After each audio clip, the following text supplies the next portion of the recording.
19h sur EZAE Télévision. Mesdames et messieurs, bonsoir. Merci de prendre le rendez-vous de la grande édition du journal télévisé sur EZAE TV. Dans un instant, les principaux titres des informations à développer. Le président de l'Assemblée nationale, Maître Adrien Roumbédi, est sommé de payer une astreinte de 100 millions de francs CFA par jour pour obstruction à la désignation des membres du Conseil d'orientation et supervision de la liste électorale permanente informatisée COS-LEPI par décision de la Cour constitutionnelle DCC 17-262.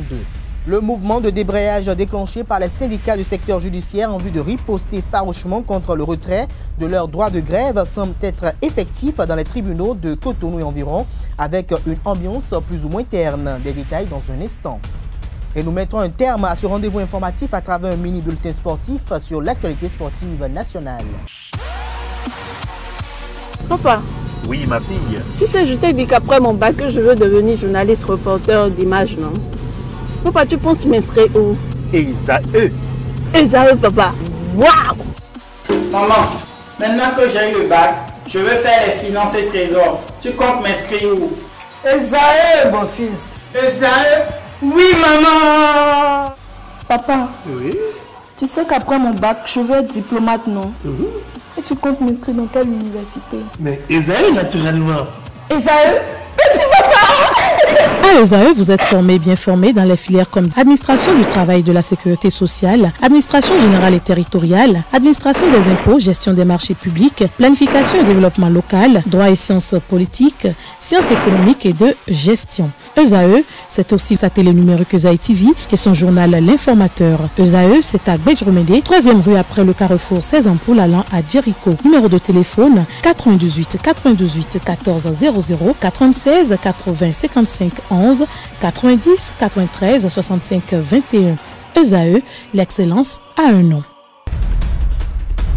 À nouveau, bonsoir. La Cour constitutionnelle a rendu public ce lundi 8 janvier 2018 une décision à travers laquelle elle ordonne au président de l'Assemblée nationale l'exécution de la décision DCC-17-262 du 12 décembre 2017 relative à la désignation des représentants du Parlement devant siéger au Conseil d'orientation et supervision de la liste électorale permanente informatisée COS-LEPI. Le non-respect de cette injonction de la Cour des 7 sages est sous astreinte comminatoire de 100 millions de francs CFA par jour de résistance à compter de la notification de la décision. En clair, à compter de ce jour, le président de l'Assemblée nationale, Maître Adrien Roumbédi, est sommé de payer une astreinte de 100 millions de francs CFA par jour pour obstruction à la désignation des membres du COS-LEPI par décision de la Cour constitutionnelle DCC-17-262. Il urge de faire observer que les décisions de la Cour constitutionnelle ne sont susceptibles d'aucun recours et elles s'imposent au pouvoir public et à toutes les autorités civiles, militaires et juridictionnelles.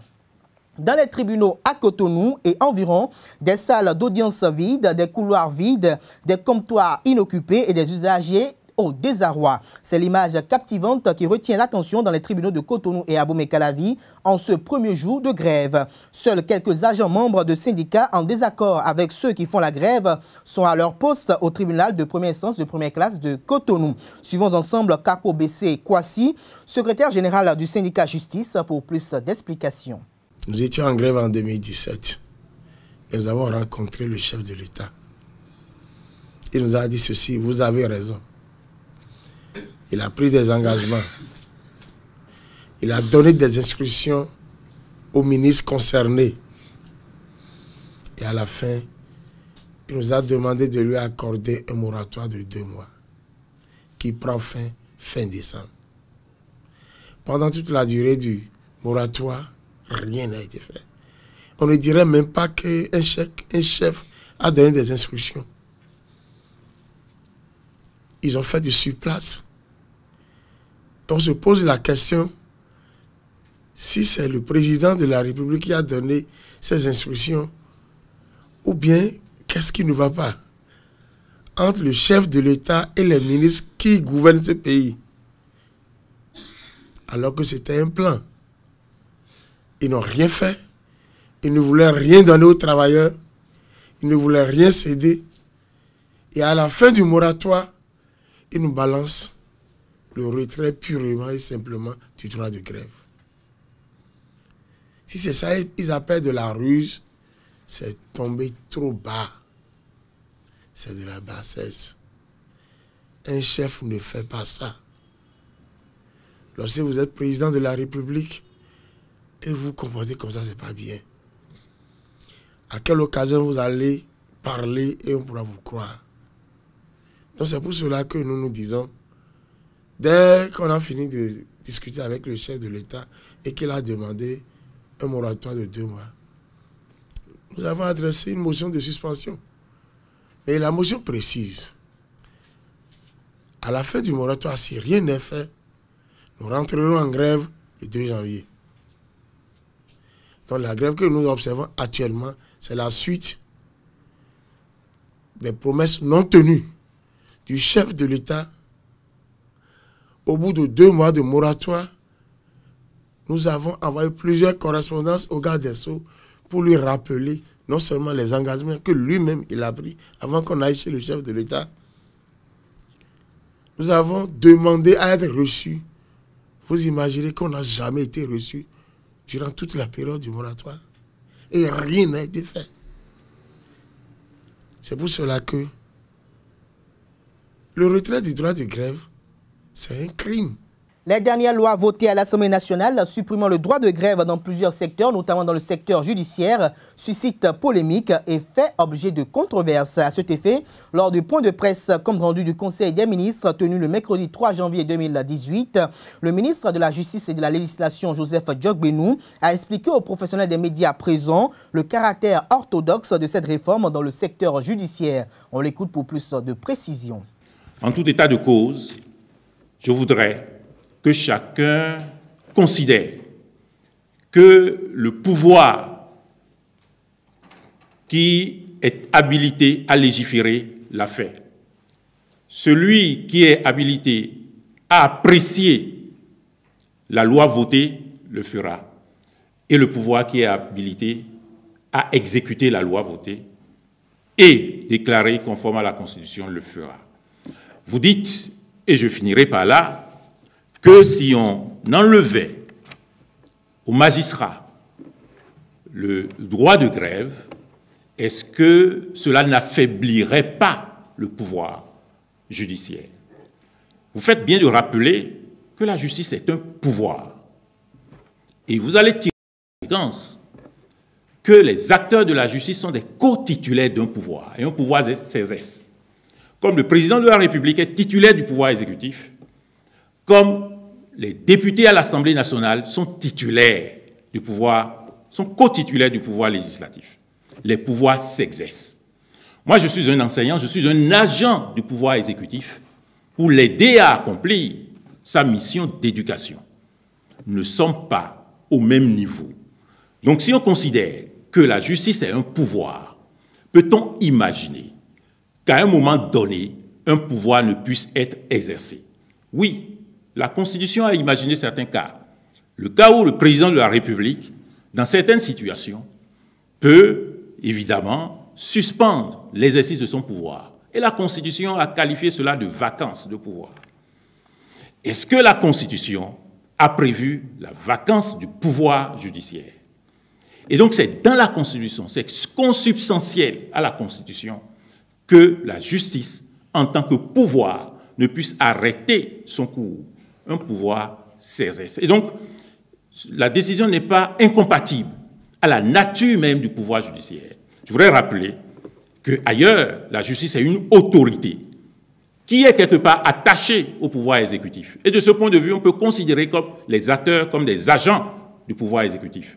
Dans notre Constitution, la justice est un pouvoir et on ne peut pas, sauf à prévoir les cas de vacances qui doivent alors être prévus dans la Constitution, on ne peut pas considérer que le pouvoir judiciaire peut, j'allais dire, être discontinu et ne pas s'exercer. Les travailleurs du port autonome de Cotonou ont tenu le 29 décembre 2017 une assemblée générale pour définir des stratégies diverses afin de manifester leur indignation et leur irrecevabilité de la réforme gouvernementale relative à la gestion de la plateforme portuaire par un mandataire. On écoute Urbain Canlissou, secrétaire général du syndicat des travailleurs du port autonome de Cotonou, pour plus de précisions.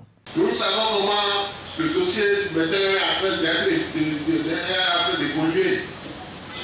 Donc si quelqu'un devait avoir peur, c'est d'abord nous. Mais aujourd'hui, je dis, maintenant je le connaissais. Trépo, je n'ai jamais entendu le nom Trépo Patrice. Mais aujourd'hui, tout le Bénin connaît le nom Trépo Patrice. Il est vrai qu'il va souffrir un peu oui. Mais ça va être régularisé après, c'est sûr. Aujourd'hui, il va souffrir. C'est pour cette raison que nous avons au niveau du bureau directeur décidé de nous sacrifier. Vous n'avez même pas à avoir peur. Nous sommes prêts à faire cette lutte-là. Comme le dit le camarade Obu, je n'ai jamais vu ça ici au port. Quand le CETRAPAC appelle pour un mouvement, mais c'est tout le monde qui parle. Mais aujourd'hui, on a instauré la peur, de sorte qu'on n'a même plus le courage de parler. Je sais, il y a beaucoup qui veulent parler, mais qui va oser parler, on va prendre son nom, peut-être c'est autant de choses. Mais je sais, le CETRAPAC va nous mener cette nuit jusqu'à la fin. Résolument, nous allons mener cette nuit et nous sommes prêts.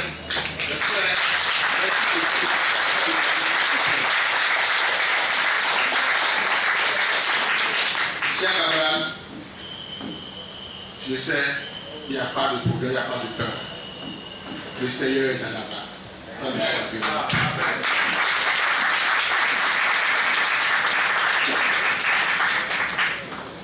Le bureau directeur, comme l'a dit, je crois, le camarade Tanguy, a déjà sa stratégie qu'on va faire commencer par faire dérouler. Nous avons déjà rencontré avant-hier les délégués avec qui on a déjà travaillé. Nous avons déjà élaboré une stratégie. Nous ne pouvons pas nous taire. Même si nous allons mourir les armes à la main.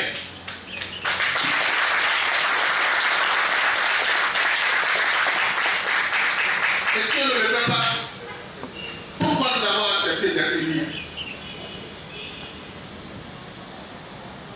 Nous allons avoir un problème de conscience. Ce que nous voulons, ce que nous attendons de vous, soutenez-nous tout seulement. N'ayez pas peur. N'ayez pas peur. Je vous avais déjà lu la loi sur la réquisition.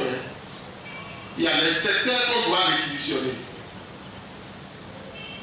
Le secteur des transports n'est pas concerné par la réquisition. Je l'ai lu à l'Assemblée générale. Nous ne sommes pas encore là, mais le jour où on va vouloir nous réquisitionner, je suis réquisitionné si je ne viens pas, si je ne suis pas présent à mon poste, on va me licencier. Il ne faut pas avoir cette peur-là. Mais nous ne sommes pas encore là. Nous allons utiliser tous les autres voies et en dernier recours, s'il le faut, on sera obligé d'aller à la grève. Mais pour l'heure, nous allons dérouler après la fête la stratégie et vous allez commencer par les étapes. Amadou Moumouni est désormais docteur de l'Université d'Abomey-Calavi en sociologie et anthropologie, option sociologie du développement, un grade universitaire qui puise sa légitimité de la présentation d'une thèse sur la politique d'insertion professionnelle au Bénin, rôle des communes. C'était vendredi dernier à l'école doctorale de la faculté des lettres, arts, sciences humaines, flash de l'Université d'Abomey-Calavi. ESAE-TV y était et voici le compte rendu. Si on a décidé ainsi, mais le courage et la foi avec laquelle il a eu cette difficulté ont permis que nous puissions être ici aujourd'hui. Je voudrais témoigner publiquement que c'est là aussi l'homme, c'est là aussi le chercheur, c'est là aussi une personnalité qui demeure, sur laquelle demain le pays peut compter. Le laboratoire d'analyse et de recherche religion, espace et développement LARED, appartenant au professeur Dodia Mouzouvi, a été un atout majeur dans l'élaboration de cette thèse. L'heureux du jour a eu le soutien chaleureux de ses parents, amis et alliés, tous venus le soutenir. Selon la présentation du directeur de thèse, Amadou Moumouni a comme domaine de compétences l'andragogie, l'ingénierie de formation et la recherche en éducation. Sport à présent, la transmission au ministre en charge des sports d'une shortlist de 3 prétendants au poste de sélectionneur des écureuils du Bénin, annoncé par des médias internationaux, est un fake news. C'est ce qu'a indiqué le président du comité exécutif de la Fédération béninoise de football FBF, Anjouin Moucharaf.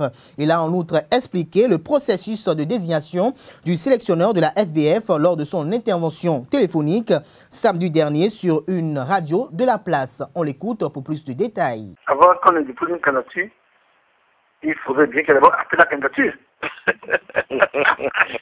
Comme dirait l'autre, on ne donne pas à manger à quelqu'un qui ne demande pas à manger. Bon. Moi, vous savez, j'ai beaucoup de respect pour la presse. Mais quand les médias internationaux rentrent dans le jeu, comment c'est toujours, la fédération n'a jamais encore consulté Y ou Z dans le cadre de la succession Thomas Tumogo.